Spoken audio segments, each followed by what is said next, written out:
Thanks for the introduction. First of all, I want to apologize because in this talk you're only going to see offset VR headsets, as I'm going to talk about learning cooperative personalized policies from GAZE data. Augmenting the real world with useful information via labels is one of the core appeals of mixed reality systems. This holds the promise of providing users with the right information in the right place and at the right time. However, too many of these annotations can be problematic in terms of visual clutter, occlusions, and resulting information overload. To address these issues, the ideal mixed reality system would only show labels if they're spatially and semantically relevant for users. Given the user's point of gaze and human foveal vision, only labels that are actually perceivable are of spatial relevance. Further, we should only show labels of items our user is truly interested in. Yes, our user is truly interested in, and these are the items of semantic relevance. What you can see from this example is that spatial and semantic relevance are user-specific and dynamic. This means that designing one static labeling policy and applying it to all users does not work in this context. Rather, the use case requires personalized labeling policies.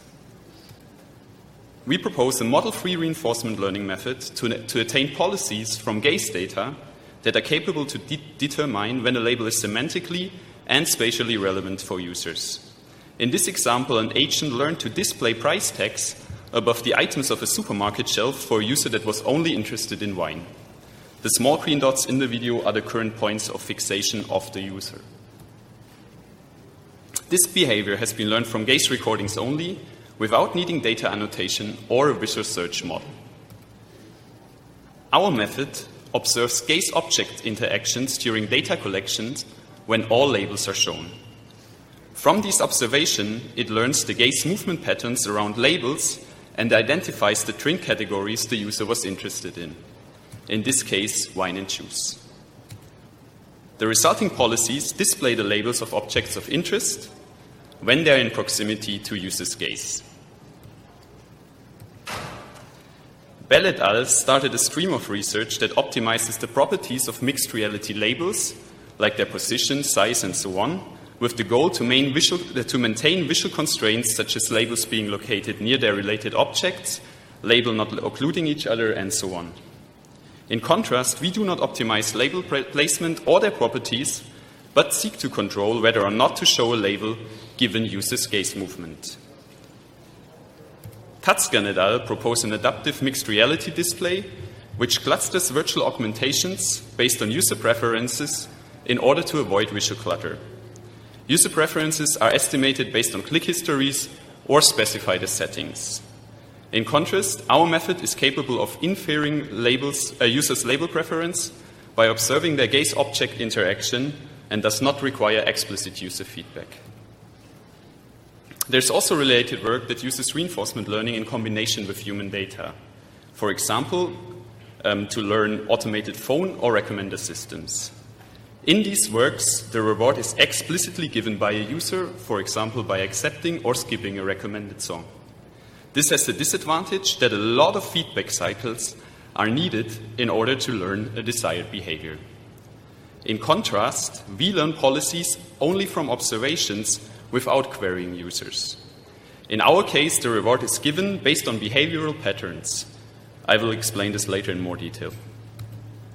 And finally, in yesterday's augmented and mixed reality session, we already learned about an approach that optimizes mixed reality interfaces based on users' current cognitive load and knowledge about their task and environment. We phrase mixed reality object labeling in the reinforcement learning framework. In the standard reinforcement learning setting, the environment can typically be simulated entirely, for example, via a game engine. Furthermore, the goal is to learn a behavioral policy, for instance, walking from A to B.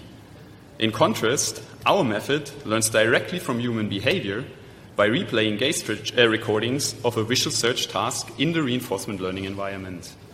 Our agent learns helping the human to complete the task rather than doing the task independently. To attain gaze recordings for the reinforcement learning environment, we conducted a data collection study with 14 participants that performed a total of 1,300 trials of an artificial visual search task. Here you can see a user solving the task where he had to find the green sphere with the highest number on its label. During data collection, all labels were shown.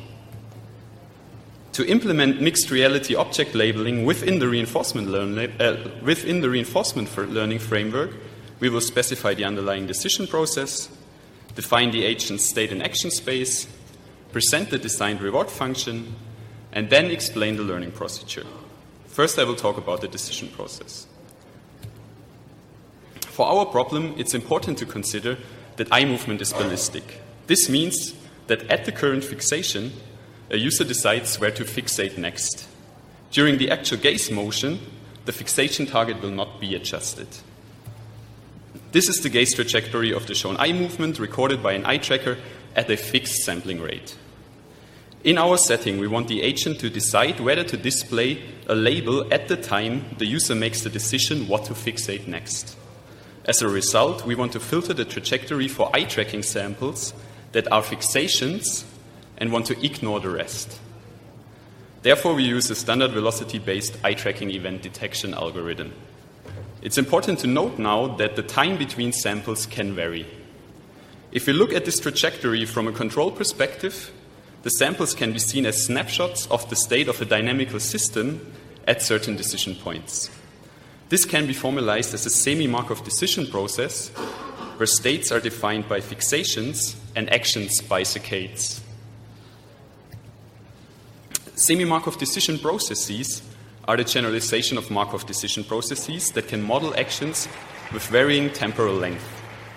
In the standard Markov decision process, the state action value is calculated by considering the state transition probability, the state reward, the discount factor, and the next state action value.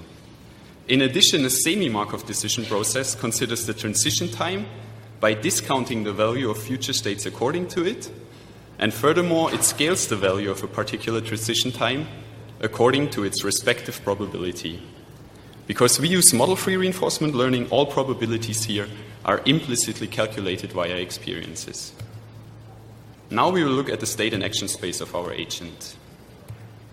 What we want our agent to do is to decide whether or not to display the label of objects in the scene given their geometric relation to the gaze point of the user, the yellow dot, in some coordinate frame.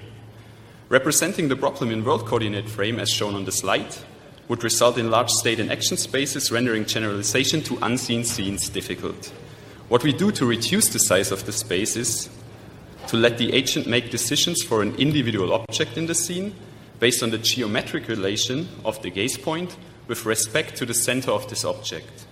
The same agent is then used to make the decision for each object in the scene. This reduces the state of the state space significantly, which now only consists of a one-hot vector encoding object properties, the angle between gaze vector and the object center vector, as well as the velocity of the gaze vector. The action space consists of the discrete actions of showing or hiding the label of an object. We designed the reward function such that our agent fulfills two objectives. First, to minimize visual clutter, and second, to show a label when needed. According to their importance, these objectives are differently weighted. The complete reward function is specified by distinguishing 4 different cases. In the first case, when the agent decides to show the label, given the current state and the user fixates it in the next state, the agent gets a large reward. If given the same state, the agent again decides to show the label, but the user does not fixate it, the agent gets a smaller penalty. If the agent decides to not display the label, but the user fixates it, a large penalty is given.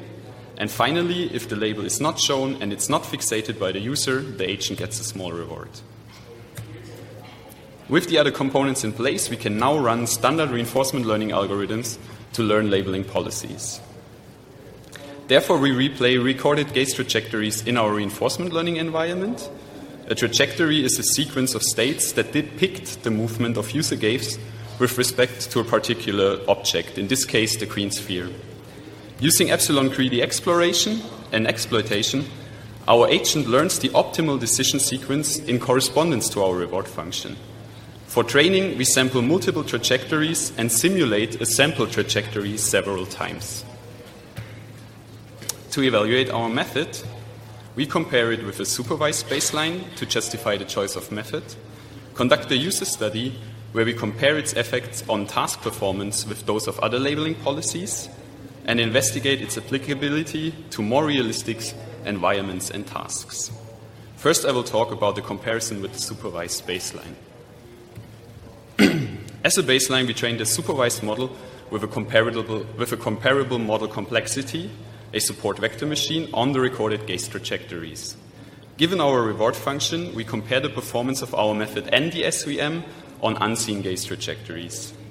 Our method, in purple, attains higher rewards and continues to learn from experiencing more training samples. In contrast, the baseline, in green, converges to lower rewards and displays higher variance and does not improve with additional samples. The reason for this difference in performance can be explained by qualitatively comparing the output of the labeling policies of both methods. While the supervised baseline learns to display all labels in proximity to user's gaze point, as you can see in the video,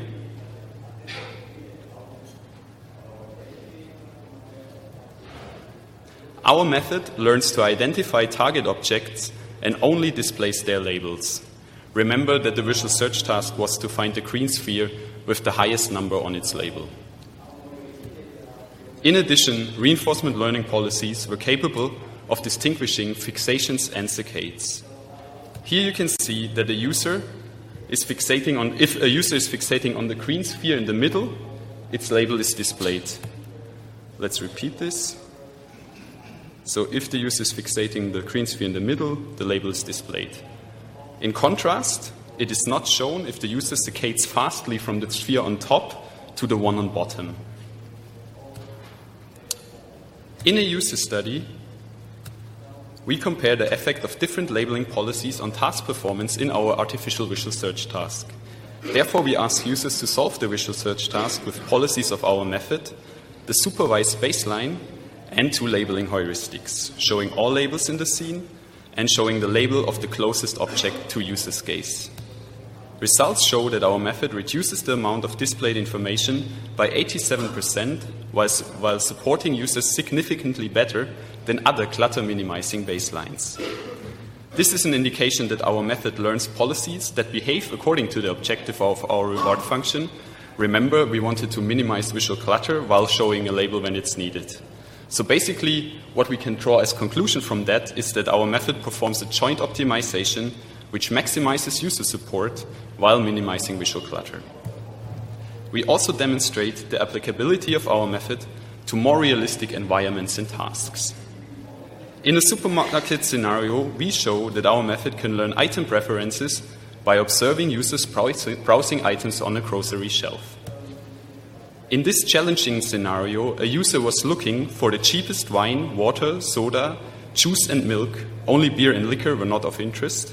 And still the agent correctly identified the product categories that interested the user and only displayed the respective labels. We also tested our method in scenes with salient distractors as well as object and label occlusions. Here, user had to find the toy plane with the highest number on its label. Despite the visual complexity of the scene, the method was still capable to identify the objects of interest and only show the label of toy planes. Here you can see another example. And again, only toy planes were shown. Note that our method is a first step towards learning mixed reality object labeling policies, and it obviously has some limitations. One limitation I quickly want to mention is the dependency of quality of labeling policies on the compliance of users' behavior with the specified task. Here you can see the output of a labeling policy that was trained on the data of a user who was supposed to look for the cheapest wine. But apparently the user regularly confused the target category to be beer packs, as their labels are displayed by the reinforcement learning agent. In summary, we have proposed a model-free reinforcement learning method that learns to label objects in mixed reality according to their semantic and spatial relevance. Our evaluation has shown that policies of our reinforcement learning agent perform quantitatively better in unseen environments than a supervised baseline. Finally, we have provided empirical evidence that these policies are helpful in visual search tasks, and qualitative evidence that our method is promising for realistic tasks and environments. Thank you for your attention.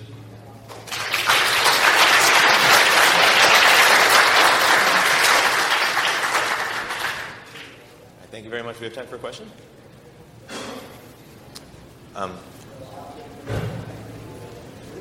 In most of the cases, you have the stimuli a certain distance apart. If they were really close together, can you get a visual distance and predict that model? So this is true in most cases. This was actually, they were further apart, and we basically went there step by step, so we made it more and more challenging. But if you remember this slide, just to show it quickly, so this was actually the slide we did the data collection on. So stimuli are actually kind of close, they're even overlapping, and still the method was capable of inferring the correct objects of interest. Okay. Advertisers and product designers often try very hard to make things that are visually stimulating to catch your attention. So how do you deal with the fact that there might be things that are not intended to be looked at, but which advertise themselves by blinking and being bright and colorful and obnoxious? Yeah. This is obviously one of the problems, of the method. And I mean, reinforcement learning is basically kind of non-deterministic.